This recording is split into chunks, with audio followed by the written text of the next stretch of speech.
O Senhor está presente em tua vida.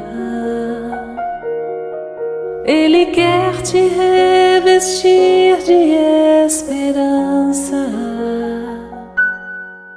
lançar fogo. Boa tarde, meus amigos. Graças a Deus estamos reunidos aqui novamente para o nosso Evangelho da Tarde. Hoje eu vou pedir licença a vocês, antes de nós iniciarmos o estudo do Livro dos Espíritos e do Evangelho segundo o Espiritismo, fazer uma solicitação, um convite a vocês, divulgando um pouquinho para vocês um trabalho que é feito por um grupo, não desta casa diretamente, muito embora vários trabalhadores desse grupo também são frequentadores desta casa, mas nós recebemos a autorização do presidente da casa, do Cássio, para estarmos divulgando os trabalhos de um grupo chamado Amigos da Sacolinha. Esse nome singelo vem do fato de que as pessoas que iniciaram esse grupo, né, o Paulo e a Priscila, um casal muito bacana, eles trabalhavam ajudando a entregar sopas para pessoas em situação de rua antes da pandemia.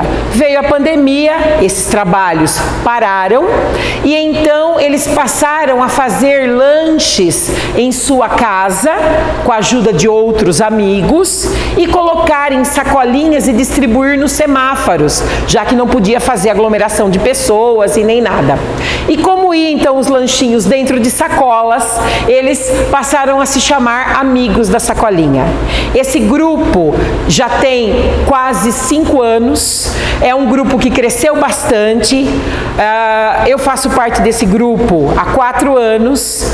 Nós temos uma sede que fica no centro da cidade, ali próximo ao Hospital São Vicente, ao Hospital Santa Elisa.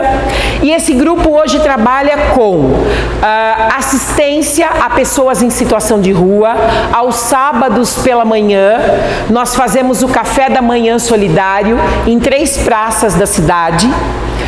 No centro, na Catedral, na Praça do São Vicente e também no bairro do São Camilo, aonde é entregue o café da manhã, leite, café, achocolatado, lanche, às vezes quando a gente pode o cachorro quente, quando não o lanche de mortadela, para as pessoas em situação de rua. Também nós fazemos o cadastro de várias famílias em situação de vulnerabilidade social e mensalmente entregamos a cesta básica a essas famílias. Também doações de roupas, de móveis, fazemos esse intercâmbio recolhendo e entregando essas doações para essas famílias. E temos também dentro do Amigos da Sacolinha um trabalho chamado Anjos de Luz, que é um trabalho de enxovais para gestantes carentes, onde nós recebemos as doações, lavamos, passamos as roupinhas, separamos e montamos enxovais muito caprichadinhos, bonitinhos, para as mães, né? As mãezinhas aí que não têm ainda o suficiente para os seus bebês que vão nascer. Então são várias ações que são feitas. Nessas ações nós precisamos de voluntários, sempre também. Então, por exemplo, se alguém desejar participar, poderá nos encontrar às 7 horas da manhã, todos os sábados na Praça da Catedral, para a atividade do café da manhã com os nossos irmãos em situação de rua. Quem também tiver interesse poderá conhecer a nossa sede, ajudar na montagem das cestas, dos enxovais. E nós precisamos sempre da colaboração daqueles que nos ajudam. Na verdade, os trabalhadores ali são poucos, mas são muitos trabalhadores que fazem as doações. Então, alimentos para cestas básicas, roupas, calçados em bom estado para as famílias e para o nosso bazar, que também sustenta as ações. Voluntários também para ajudar ali no café da manhã no sábado. Doações de todo tipo, em dinheiro ou em coisas que as pessoas possam dar, roupinhas para os bebês. Nós aceitamos muitas formas de doações e agradecemos muito. É um trabalho feito com muito amor para pessoas que não podem falar por si mesmas. Eu sei que muita gente, infelizmente, pensa que o irmão que está na situação de rua é uma pessoa desocupada, é uma pessoa que está lá por escolha. Acreditem, meus irmãos, se nós pudéssemos, nós só escolheríamos o que é bom para nós. Muitas vezes nós não temos sequer a condição de escolher o melhor para nós. Jesus, quando ajudava, nunca perguntou: da onde você vem? No que você trabalha? Quanto você se esforçou? Ele apenas perguntava: o que você deseja? E curava, e doava, e amava. E é esse o trabalho inspirado no Evangelho de Jesus, que muitos grupos buscam fazer. E o Amigos da Sacolinha é um desses grupos. Então, graças à generosidade desta casa, na pessoa do seu diretor, presidente, que é o Cássio, se quiserem trazer doações para casa ou para Amigos da Sacolinha, poderão direcionar essas doações para nós também. Nós temos uma conta no Instagram, Amigos da Sacolinha, e também no Facebook, é só procurar. Lá tem os nossos dados, lá tem as fotos das nossas ações, lá tem o Pix para quem quer colaborar, lá tem todas as informações. E principalmente quem quiser conhecer pessoalmente ou ajudar, poderá estar conosco. Como eu disse, vão nos encontrar todos os sábados, faça chuva, faça sol, às 7 horas da manhã, na Praça da Catedral, onde nós fazemos, acima de tudo, um grande banquete espiritual, porque ali, aquele pão, aquele leite, aquele café, é muito pouco, não dá para sustentar a vagabundagem de ninguém, só dá para matar a fome de um irmão, dar um abraço, olhar nos olhos, dizer: bom dia, meu irmão. Então, sintam-se convidados. Muito obrigada pela atenção. E agora nós vamos então ao nosso estudo da tarde, aonde o Livro dos Espíritos e o Evangelho segundo o Espiritismo, cada um de uma forma, vai tratar a respeito da felicidade, ou mais propriamente falando, da infelicidade na Terra.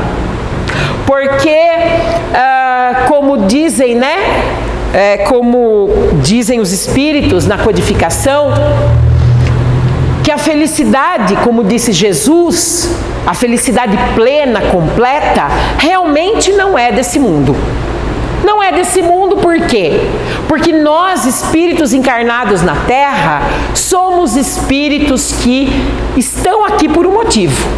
Nós poderíamos estar em muitos mundos, porque, como disse Jesus, há muitas moradas na casa do Pai.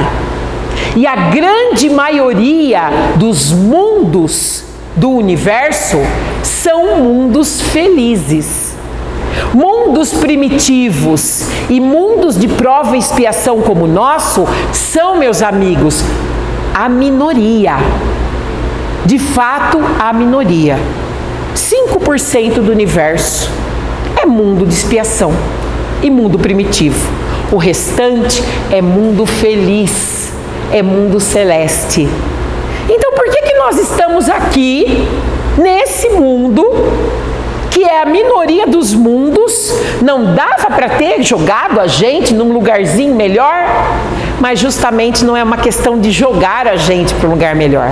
É a questão da nossa construção pessoal. Quis Deus, e porque Ele quis, quem sou eu para dizer? Quem sou eu para saber os planos de Deus? Mas quis Deus que todas as criaturas fossem criadas iguais, simples e ignorantes, sem saber, sem conhecer, para que pudessem viver e para que pudessem conhecer e escolher os seus caminhos.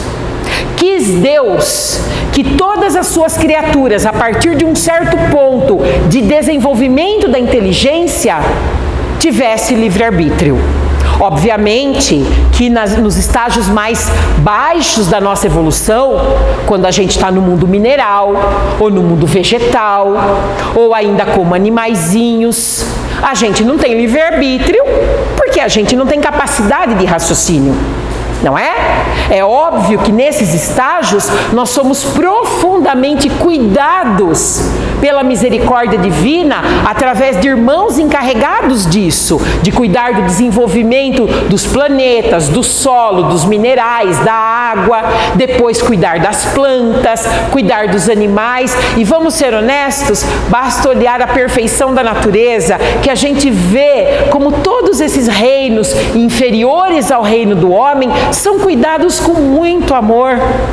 Basta ver a beleza de uma flor, o seu perfume, o seu néctar docinho, que vai fazer com que um pássaro ou uma abelhinha venha ali, sorva aquele néctar, se suje de grão de pólen e vá lá na outra flor polinizar para que essa planta se reproduza, para que ela dê semente, frutifique, floresça. Basta ver a sabedoria divina no cuidado dos animais, naquela mãe que choca os ovos, que aquece o ovinho, ou naquela mãe mamífera que dá leite para os seus filhotes e os protege. E nós vemos como Deus cuida com tanto amor de todas as suas criaturas, enquanto elas não são capazes de decidir por si mesmas. Mas aí então vem um estágio hominal. E nós, seres humanos, vamos evoluindo e ganhando autonomia, porque os estágios inferiores são como bebezinhos, que precisam receber papinha na boca, cuidado constante. Mas nós, no estágio hominal, somos crianças que estão entrando na adolescência. E particularmente nesse momento do estágio do mundo, nós somos mesmo adolescentes indo para a idade adulta. Nós já temos consciência de muita coisa. Muito já nos foi ensinado. Muito já nos foi dado. E então nós temos o livre-arbítrio. E quis Deus que o livre-arbítrio fosse uma lei que por nada nem ninguém pode ser desrespeitada. Nem Ele, o Criador, tira nosso livre-arbítrio. Nem Ele. Portanto, se uma pessoa fizer a escolha de sair daqui dessa sala nesse momento, pegar um carro e jogar em cima de um transeunte inocente que está passando, para assassiná-lo, não será impedido por Deus. Deus não vai colocar uma força mágica para te segurar. Por quê?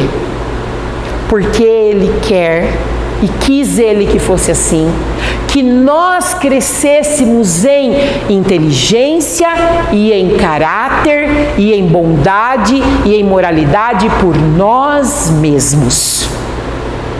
Daí a necessidade das encarnações, aonde muitas vezes nós erramos feio, e erramos, meus irmãos. Planeta de provas e expiações é planeta de espíritos que vem fazendo escolhas equivocadas há muito tempo. Eu fiz as minhas, infelizmente ainda faço, e cada um de nós aqui na Terra tem injustiça, mas não tem nenhum injustiçado, nenhum de nós. Nós estamos aqui para aprender com os nossos erros. Castigo divino? Jamais. O amor de Deus é incomparável, mas o amor de Deus é justiça. Mas a justiça de Deus é amor. Não há uma coisa sem a outra. Não há verdadeira justiça se não houver amor. Porque justiça sem amor é vingança, é dureza de coração. Mas também não há amor se não for justo. porque então é condescendência, é passar a mãozinha na cabeça do erro. Deus não é assim. Deus é todo amor e todo justiça. Por esse motivo, nós somos constrangidos pela nossa própria consciência a reparar o mal que fizemos, a recomeçar do ponto em que paramos e que erramos. E é assim que a gente acha que esse mundo é um mundo de infelicidade. Tem tanta coisa errada nesse mundo. Família é um problema. Quem é que não tem na família aquele indivíduo, aquela pessoa que é a dor de cabeça? Quem é que não tem? Né? Trabalho, ei, meu Deus do céu, lidar com gente. Tudo seria tão bom, né? Se não fossem as pessoas. Adoro meu trabalho, mas infelizmente tem ser humano lá. Esse é o grande problema do trabalho. Não fosse esse. Centro espírita tem confusão, fofoca, problema. No centro espírita tem gente. Onde tem gente, mas tem isso também lá na igreja católica, no templo do evangélico e no terreiro de Umbanda, em todo lugar também tem. Por quê? Por que tanta infelicidade? Por que tantos problemas a enfrentar? Porque nós somos pessoas que criamos para nós mesmos muitos desses problemas. E nesse momento somos convidados a reconstruir os nossos relacionamentos. Fazer diferente, ter um outro olhar. Então, se eu fui aquela pessoa que levou uma pessoa ao vício, ao erro, nada mais justo do que hoje essa pessoa seja aquele filho mais rebelde a quem eu tenho que orientar. Se eu fui aquela pessoa que eu fiz promessas de amor e de consideração para alguém e não cumpri, nada mais justo do que hoje eu ter aquele companheiro desequilibrado, que é aquele companheiro que eu preciso ajudá-lo a se reequilibrar. Se eu fui aquela pessoa que me desviei no campo do sexo, do poder, da religião, as três áreas em que geralmente todos nós erramos e muito, na questão do poder relacionado com dinheiro ou não, na questão da religiosidade e na questão do sexo, nada mais natural que hoje eu me veja envolvida com problemáticas nessa área. Mas o problema não é algo para me derrubar, o problema é algo para incitar a minha inteligência, a minha fé, para que eu possa fazer diferente. Agora, eu criei confusão por séculos, séculos e séculos e eu acho que vai ter que ser resolvido em uma semana com alguma conversa ou com alguma prece que eu faça de vez em quando. Não é assim, né? Não é assim. Mas o que os Espíritos falam para a gente, no dia de hoje particularmente, no Livro dos Espíritos, onde a Lígia leu para nós, né? Kardec pergunta, é bom, é lícito buscar expiações voluntárias? Então, por exemplo, eu me colocar numa situação de sofrimento voluntariamente, né? Eu me unir, por exemplo, a uma pessoa que é problemática e ficar ali alimentando aqueles problemas. É lícito eu buscar algum tipo de flagelo pessoal, né? De eu ir lá, de eu me dar chibatada, de eu fazer sofrimento para mim mesma. Tá certo isso? E no Evangelho segundo o Espiritismo fala tormentos voluntários. Eu crio tormentos voluntários? Essa é a nossa reflexão.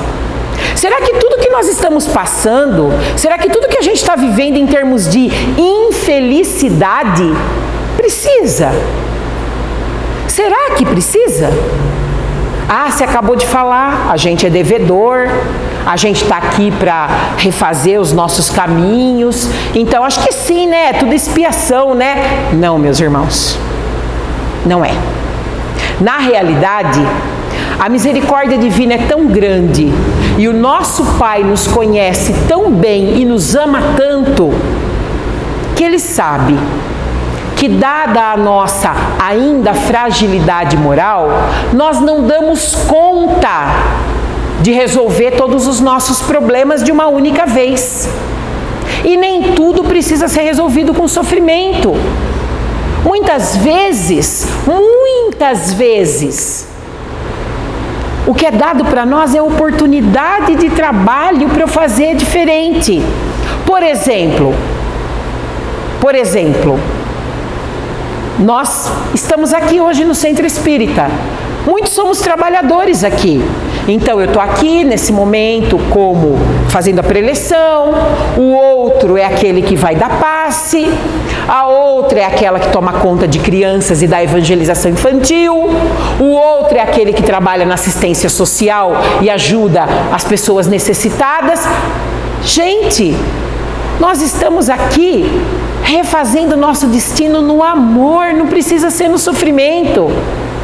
Então eu fui aquela pessoa, e com certeza fui, que fiz fofoca, maledicência, destruí a vida de muita gente com falação e língua comprida, falei o que não devia, critiquei o que não sabia, vomitei minha ignorância e minha maldade através da boca. E Deus, na sua misericórdia, faz o quê? Vai falar do evangelho lá agora também. E eu venho. E aí pago eu, pagam vocês, porque eu falo e vocês escutam. Olha que situação. Né? Porque essa é a misericórdia de Deus.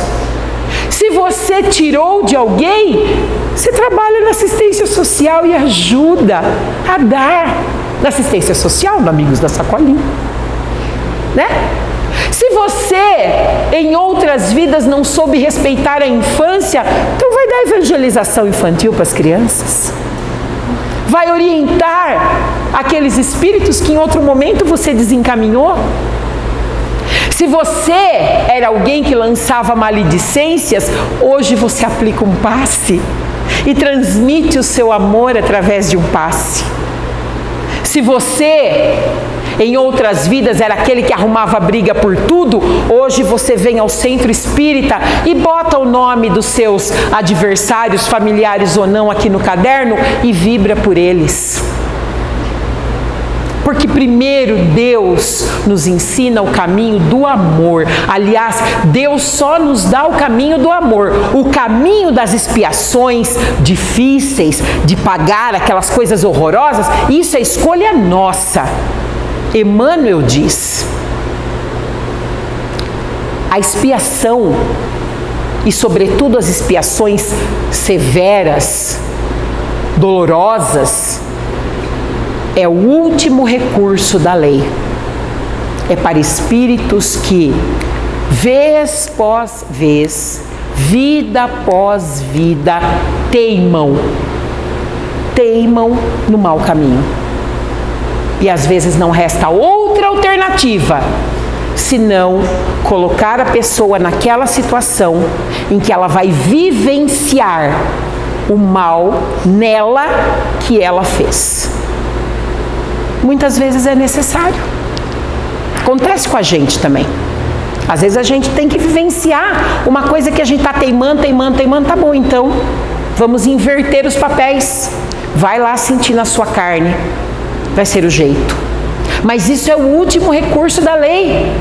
Então nós não precisamos.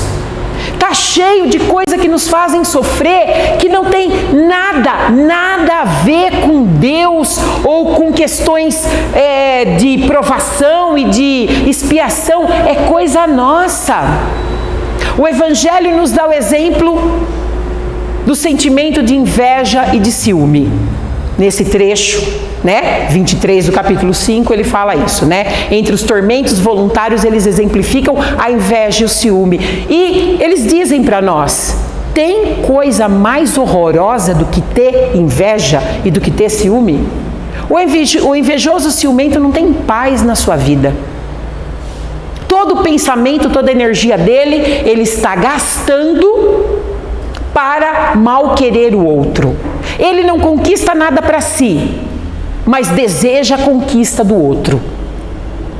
É como se fosse uma febre, ele fala. Tem coisa mais triste do que isso? Tem coisa mais difícil do que guardar uma mágoa? Tem gente que guarda mágoa por anos a fio. Anos! E ainda diz, eu não perdoo o que aquela pessoa me fez. Carrega isso pela vida. Carrega aquele cancro, aquele tumor espiritual dentro do próprio coração. Por quê? Por que fazemos isso? Quem é que nos obriga a não perdoar? Se pelo contrário, Jesus disse, perdoa os teus inimigos. E quando Jesus disse, perdoa os seus inimigos, o que foi que a gente entendeu? Está querendo que eu seja um fraco? Está querendo que eu jogue meu orgulho fora? Eu tenho orgulho? Eu fui o ofendido? Então está agora querendo que eu dê de graça o meu perdão para aquela pessoa que me ofendeu? Não está vendo que o ofendido sou eu? Não entendeu. Quando Jesus disse, perdoa o teu inimigo, ele disse assim, ó, se livra dele. Se livra. Se desconecte da energia dessa pessoa. Sai dessa frequência vibratória, vai para uma frequência mais alta. Seja livre. Não se ressinta, porque como o próprio nome diz, ressentimento é sentir de novo. Você sentiu aquela ferida aquela vez, que aquela pessoa te magoou? Te fez mal? Você sentiu? Aí você fica sentindo de novo, ressentindo. Isso que é ressentimento. Eu fico sentindo quantas vezes aquele machucado. Quantas vezes eu vou sentir aquele machucado? De novo. E aí eu sou infeliz, porque eu tenho um trauma. Eu tenho uma mágoa dentro do meu coração. Contra meu pai, contra minha mãe, aquele irmão, aquele amigo que me traiu, aquele ex-marido, aquela ex-esposa. Mas eu tenho uma mágoa dentro do meu coração. E aí eu falo, sou infeliz. A felicidade não é desse mundo. Quem é que mandou você ficar com essa mágoa? Quem é que está te pedindo isso? Se há 2000 anos atrás Jesus veio em pessoa para dizer para você, larga isso para lá. Deixa isso. O mal do outro está no outro. Nada te obriga a pegar o mal do outro e pôr para você na sua vida. Deixa para lá. Se houver oportunidade de você se reconciliar com essa pessoa, se reconcilie. Mas se a pessoa não quer, se ela ainda é aquela mesma pessoa, com aquela mesma disposição negativa em relação a você, tá bom, deixa ela seguir o caminho dela. Mas siga o seu. Faça as suas escolhas e escolha melhor para você. Goste de si mesmo. Faça o bem. Porque fazer o mal dá um trabalho danado. Fazer o mal requer que você pense, que você vibre baixo, você se adensa, você sente tudo aquilo, você planeja. Fazer o mal é trabalhoso. Fazer o bem é um alívio. Os espíritos superiores são felizes pelo bem que fazem, por nenhum outro motivo. Por que eles fazem o bem? Porque isso contenta o coração deles. Há quanto tempo nós estamos convidados pelo Evangelho a fazermos o bem, a sermos pessoas de paz? Olha essa confusão que está o nosso planeta hoje, essa brigalhada, é guerra para todo lado, é lutas políticas, ideológicas, é um ofendendo o outro, é no Facebook, é no Instagram, é nos telejornais, é no dia a dia, dentro das famílias, é nas reuniões de família. Para quê? Para quê? Se o outro está em erro, é o outro. Dê você o melhor de você. Não precisa falar. Exemplo fala muito mais do que palavras. Exemplo arrasta. Palavras podem convencer, mas exemplos arrastam. Faça você o seu melhor, que pode demorar 1 mês, 1 ano, 10 anos ou 20 anos, mas aquela pessoa vai olhar e vai dizer, pensa diferente de mim, mas, poxa vida, será que está tão errado? Afinal, é tão boa pessoa, E a pessoa vai mudando, vai encontrando os seus próprios caminhos. Nós não somos chamados a irmos a Deus todos pelo mesmo caminho. Não somos. Há muitos caminhos, muitas formas diferentes, muitas vivências religiosas diferentes, muitos entendimentos do mundo diferentes, muitas vivências sexuais, experiências sexuais diferentes, mas se é no amor e no bem, vários caminhos nos levam a Deus. Deixa o outro ir no caminho dele. Mas é meu filho, eu quero ensinar. Você já ensinou. Se o seu filho é maior de 18 anos, você já ensinou. Não há mais nada que você possa oferecer. Mais nada. Todos os exemplos e ensinamentos que a gente dá para um filho é até ele ser maior de idade. Chico Xavier fala isso, Uma vez um amigo chegou para ele e falou: ai, Chico, porque meu filho é assim, meu filho é assado, ele faz isso, ele toma essas decisões. O Chico falou assim: quantos anos tem a criança? Eu falei: Chico, não é criança não, tem 21. Ele falou: meu irmão, você não é mais responsável por ele nem do ponto de vista legal, humano, e nem do ponto de vista espiritual. Chega uma hora que a gente deu o que tinha para dar, o outro faz a sua caminhada. E acreditem, o exemplo que a gente dá, em algum momento, essa semente vai germinar. Não precisamos ficar preocupados, porque também cada um tem seu tempo. Então, pensando sobre esses aspectos, muitas das nossas infelicidades são criações nossas, do dia a dia, das nossas angústias. Então, muitas vezes a gente diz assim: mas eu sou ansioso, mas eu sou depressivo. Mas o que é a depressão? O que é a ansiedade olhada sob o ponto de vista espiritual? É lógico, há muitos aspectos. Envolve questões médicas, envolvem questões psíquicas, envolvem questões até sociais. E é claro que as pessoas que sofrem têm todo o direito de buscar recursos. Deus nos dá esses recursos. Deus deu a inteligência para o homem criar a medicina, criar a psicologia, criar tantas ciências maravilhosas, a farmacologia, porque às vezes o medicamento é necessário, falta ali uma substância qualquer que é necessário. Então sim, eu estou sofrendo, eu tenho o direito de buscar ajuda. Mas, tirando esses outros aspectos, o que é muitas vezes a depressão? Se não, talvez, uma não aceitação que eu tenho em relação à vida que eu vivo. Porque faleceu o meu ente querido. Porque eu fiquei viúvo. Porque eu perdi aquele emprego. Porque aquele casamento não deu certo, aquela pessoa se separou de mim. E aí eu me deixo cair numa situação de autocomiseração e não aceito as coisas do jeito que elas são. Não aceito a vida que eu tenho. E não penso em modos de melhorar a vida que eu tenho. Se eu não tenho o dinheiro, o emprego que eu quero, será que eu posso fazer um curso para dar uma melhorinha? Se eu não tenho o relacionamento que eu quero, eu vou me abrir para o amor. Vou procurar ver o que eu errei no outro relacionamento e de repente ser uma pessoa mais afável, mais aberta, mais agradável de algum jeito, menos exigente como eu era.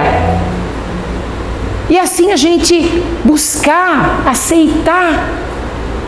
Mas muitas vezes, eu quero mudar? Será que eu quero mudar? Ou será que eu me senti vítima de uma circunstância? É um pouquinho cômodo. Porque a verdade é que a gente se fazer de vítima às vezes é tão gostoso. Ai, coitada de mim. E choro. Às vezes é bom, é gostoso. Mas a gente se permitir isso sempre, a gente vai adoecendo sem notar. O que é ansiedade se não, tirando todos aqueles fatores médicos, clínicos que a gente comentou antes e que podem ser ajudados, mas o que é muitas vezes ansiedade se não a necessidade de controlar tudo o que vai acontecer. Exercer controle. Querer que as coisas, as pessoas, os acontecimentos, tudo saia do jeito que eu planejei. Porque eu planejei tudo. É melhor assim, vocês não estão vendo que é melhor? Por que todo mundo não faz do meu jeito?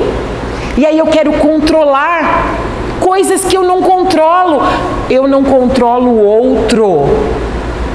Eu não controlo o outro, nunca. Deus não se impõe a ninguém. Lembra do livre-arbítrio que Ele deu para mim? Pois é, Ele deu para o outro também. E o outro vai fazer aquilo que ele quiser. Eu não o controlo, mas eu quero controlar. E aí eu fico tão ansioso. Porque eu quero que seja naquele horário, daquele jeito, como eu quero. E aí, ai meu Deus do céu, e aquilo vai aumentando dentro de mim e eu adoeço sem perceber. Então o convite que o Evangelho e o Livro dos Espíritos fazem para a gente hoje é: não crie para você problemas que não precisam ser criados. Sim, a vida tem desafios. Desafios que a nossa inteligência e a nossa moral, com aquilo que nós já aprendemos pelo Evangelho de Jesus, desafios que a gente é convidado a vencer com bondade, com paciência, com fé, esperando o tempo das coisas, dando ao outro o direito de ser como o outro é. E outras coisas que não são os desafios da vida para o nosso aprendizado, são loucuras que nós criamos para nós mesmos. Vaidades que não precisam, competição que não tem que ter, ciúme, inveja dos outros, desejo de controlar as situações. São coisas que nós criamos para nós mesmos. O quanto do nosso sofrimento, e é claro que todos nós sofremos aqui na Terra, mas o Evangelho hoje faz um convite para a gente ir embora pensando nisso. Quanto do meu sofrimento sou eu, que estou buscando coisas que eu não preciso buscar e que eu não tenho o direito de buscar. Como controlar os outros, como me sentir menor diante dos outros, porque na verdade eu sou uma pessoa vaidosa, porque eu sou orgulhosa, porque eu sou egoísta e quero primeiro satisfazer todos os meus desejos em detrimento dos outros. Quanto do meu sofrimento sou eu? Ah, mas eu tinha a melhor das intenções, com toda certeza. Mas como diz o velho ditado, né? Nós espíritas não acreditamos em inferno, mas sabemos que existem os umbrais que vivem, inclusive, dentro de nós mesmos, né? Aliás, nós acreditamos que o inferno mora em nós, assim como o céu. Como diz o velho ditado,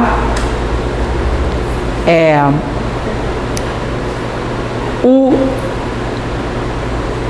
querer